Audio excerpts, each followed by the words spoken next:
Good morning, everybody. I'm Zina محمد from Al-Mustansariya University, College of Arts, Department of English Language and Literature. I'm going to present today I'm going to present chapter 2 of Sons and Lovers by D.H. Lawrence. Okay. Introduction. Chapter 2 continues to explore the emotional atmosphere of the Morrell family. It focuses on the growing bond between Mrs. Morrell and her children, especially William. The chapter deepens the conflict between Mr. and Mrs. Morrell, showing the disintegration of their marriage. It also reflects social themes such as class, poverty, and emotional isolation. Okay. Summary of chapter 2. The Morrell family's life becomes increasingly difficult due to Mr. Morrell's drinking and temper. Mrs. Morrell begins to lose faith in her marriage and turns her love and attention toward her children. William, the older son, becomes her source of pride and emotional comfort. The chapter shows how Mrs. Morrell starts transferring her emotional dependence from her husband to her children. Paul, still a child, quietly observes the family tension beginning to form his sensitive and artistic personality. Okay, now we come to the main events of chapter 2. Mrs. Morrell's behavior worsens. He spends money on alcohol and quarrel with his wife. Number 2, Mrs. Morrell's emotional distance from her husband grows deeper. Number 3, William shows early signs of ambition and intelligence. He becomes his mother's hope for a better life. Number 4, the family experiences both love and emotional pain, creating the foundation of Paul's later conflict. Number 5, the chapter ends with Mrs. Morrell feeling both strong and lonely. She replaces her husband's affection with maternal love.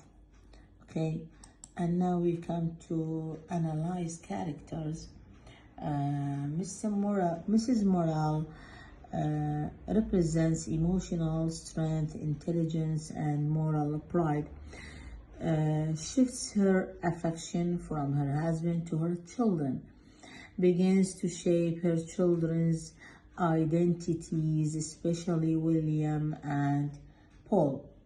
Now we come to Mr. Morrell, symbol of working class frustration and lose of dignity. His lack of communication and violence isolate him from the family.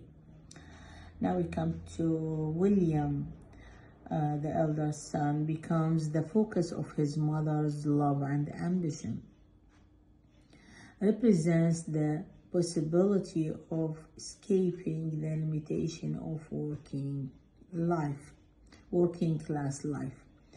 And now we come to the last character, Paul. As a child, quiet and observant, starts forming his emotional world. His blood with his mother is beginning to develop. Okay, and now we come to language and style. Lawrence's style is emotional, psychological, and symbolic. He uses natural dialogue to show class and personality differences, dialect versus educated speech. Descriptive passages reflect both external and internal realities. The narrative often shifts between realistic description and inner emotional reflection. Okay, and now we come to symbolism. The house is a symbol of emotional confinement and family tension. The mind represents the father's word, dark, repetitive, and soul crushing. The garden, symbol of Mrs. Morel's dreams and inner life. And the last point is the children represent or symbol. This symbol represents hope and renewal, but also emotional dependence. And now we come to setting and social background. The story takes place in a small mining town in Nottinghamshire, England. The industrial environment influences the characters' lives. Men work in the mines, women care for the home. The harsh conditions and lack of communication reflect the limited opportunities of the working class. And the last point, D.H. Lawrence uses his background to explore how environment shapes personality. Yes. And here we have, now we come to the conclusion. Chapter 2 deepens the central emotional conflicts of the novel.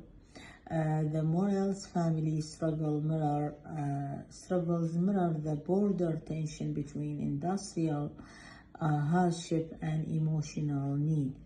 Mrs. Morel's shifting affection from husband to children lays the foundation of Paul's psychological conflict in later later chapters. Okay, and this is the end of chapter 2. Thank you.